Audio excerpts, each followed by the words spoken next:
What's approaching the supreme moment? Reality striking closer than it seems, don't it? Go ahead. What's good? So this was on the backlog a little bit. I had to put it on the back burner with all the other stuff that came out, but I had this guy rainbowed already, so I did want to cover this unit because he did get a Dokkan Awaken as well. Did get some improvements here and there, and is actually a pretty decent support. So I gave this guy level 14 additional attack, level 12 critical. I'll kind of explain that here in a second, but let's go ahead and get started with the stats and everything else. So this is the worst in the world Golden Frieza unit. He does Dokkan Awaken from the other Final Form Frieza unit, but leader skill did get to enhanced transformation category key +2 HP attack and defense increase of 50%. The super attack will cause supreme damage to enemy and raises extreme type allies attack by 30% for 1 turn. And that's kind of why I went with a level 14 for additional attack. Just focus a little bit more on additional attack and just let that activate as often as possible. So 30% is still 30%. That's a pretty big boost for extreme type allies. Passive skill reduces damage received by 30% and defense increase of 20% up to 60% with each attack received. So pretty defensive, good boost right there. Also, movie boss category allies +2 key attack and defense increase of 30%. So this guy is actually a pretty good support unit for movie bosses category teams because of that +2 key attack defense of 30% increase. In addition to that, extreme type allies get an attack increase of 30% for 1 turn based off the super attack as well. Link skills include strongest clan in space, that is +2 key. Universe's most malevolent, 15% increase to attack. Prodigies is 10% increase to attack. Thirst for Conquest is 15% increase to attack. Shocking speed, +2 key. Brutal beatdown, 10% increase to attack. And Shattering the limit will add +2 key. This guy falls into 4 categories: movie bosses, enhanced transformation, most malevolent clan, and seekers of the Dragon Balls. Max status at Rainbow, you're looking at HP of 10,687, attack 10,176, and defense of 7,123. 12 key multiplier is 140%. So even though this guy only provides a passive boost for movie boss categories, you can still run this guy on other categories like enhanced transformation and most malevolent clan. As long as you do have certain units within both categories, you'll still be able to activate some of the passives for some of the allies on the team. So again, this guy definitely got a pretty decent improvement. Not quite to the EZA levels of Goku and Vegeta, but you're looking at damage reduction increasing from 20 to 30%.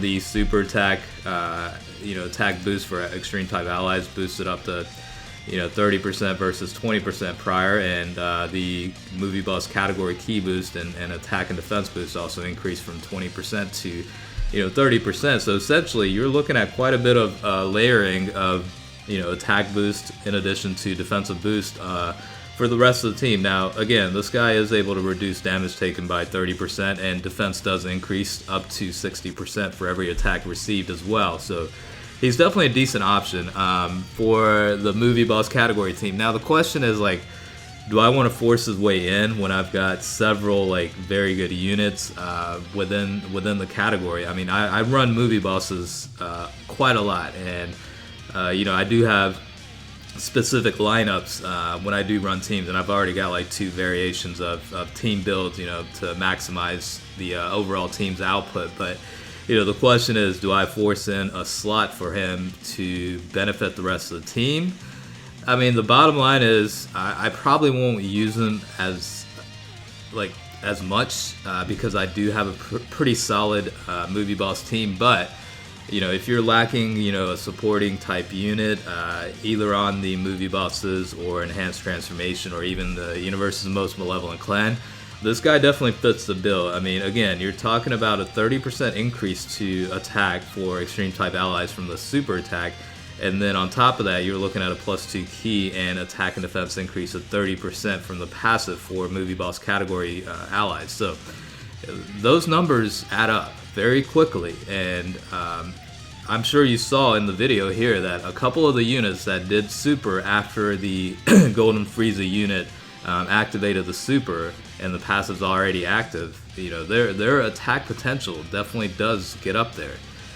Turles, I think within the same rotation as this guy, even with just the passive alone, he's able to average at least 1 million in the attack potential every rotation. Typically, it's a little bit less. You're looking at maybe like 800,000-ish, around that region. So, even a 30% boost on top of Turles' own passive increase, I mean, it definitely adds up. And the Final Form Cooler unit that you see right there, yeah, I mean, 1.95 million, close to 2 million.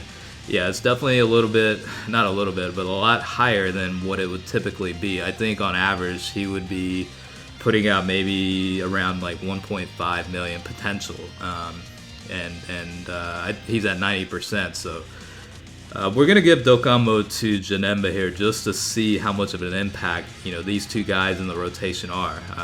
Essentially, you want to use the Golden Frieza unit either as a floater to activate and take advantage of the passive skill, or first slot just to activate the super first to get that additional attack and defense increase. But yeah, I mean, it all depends on how you want to go about it.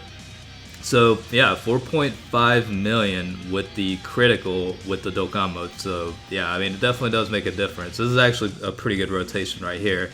You don't have Turles within it, so I wanted to include segments where Turles wasn't linked up. That way you just kind of see the benefit of including the Golden Frieza for the rest of the team. And yeah, I mean, the numbers definitely stack. And yeah, it's definitely pretty beneficial to have this unit. Now for this one, I did break out Golden Frieza and LR Metal Cooler Army just because I wanted Broly to attack first, because the HP levels are getting kind of low for Angel Golden Frieza. However, yeah, it's definitely a decent enough boost to where it does provide a benefit to the overall team. And for the LR Metal Cooler unit, I heard that it's coming out to global soon, so whatever Battlefield medals you have or you're saving or you're about to acquire, I highly recommend you use it toward LR Metal Cooler Army. I have this guy, I've had him for a little while at 100% potential, and he's a very, very solid unit. He helps out quite a bit.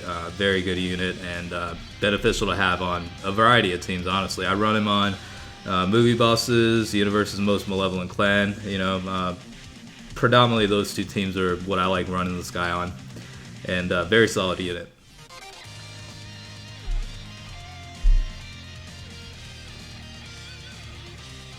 So for this one, we have Golden Frieza activating the passive, probably the super attack boost, and then Turles is dropping the super type enemy's defense by like 80%. So yeah, even though it's like 500,000 in potential, the rest of the team is going to be able to put out a lot more damage. This guy is solely meant as a support unit, and honestly, you probably don't even need to worry about criticals as much. You could certainly go the additional attack and evasion approach. I just went with a balance between additional attack and criticals, just because that's kind of like what I'm a fan of. But you could certainly go heavy on the additional attack side. I mean, you can even go for level 17 additional attack and like level 6 for dodge if you really wanted to, just as a secondary backup option in case the HP levels are getting low or you get supered on, and his damage reduction of 30% and defense of 60% up isn't enough. You could certainly include levels of dodge. Again, I just went with the the balanced approach between additional attack and criticals, just because that's just kind of like, I don't know, it's just natural for me to go that approach. I like units, even if they're support, to hit for a decent amount, regardless of whether they're strictly to serve as a support or not. That's kind of like my philosophy with it. I know some units are meant to dodge, and that's pretty much where the potential levels are supposed to go. But in my opinion, I like support units that can get it in. You know what I mean? So that's just my philosophy of it. So I did include the free-to-play Broly, Super Saiyan Broly unit. He is also at 100%, just to see how these guys would link up. And we're gonna get close to wrapping things up, but the Broly unit is also pretty solid. He's a very, very good unit for a free-to-play unit, and he helps out quite a bit. I think he could help out quite a few players in their decks, and I think out of all of them, he's definitely one of the units that you definitely do want to consider if you want a rainbow or not. Now, it depends on if you have the the banner units too, though, because they do share the same name. even if they can link up after Broly transforms, it's not really worth it at that point to link up together because they share the same name at that point until the transformation takes place.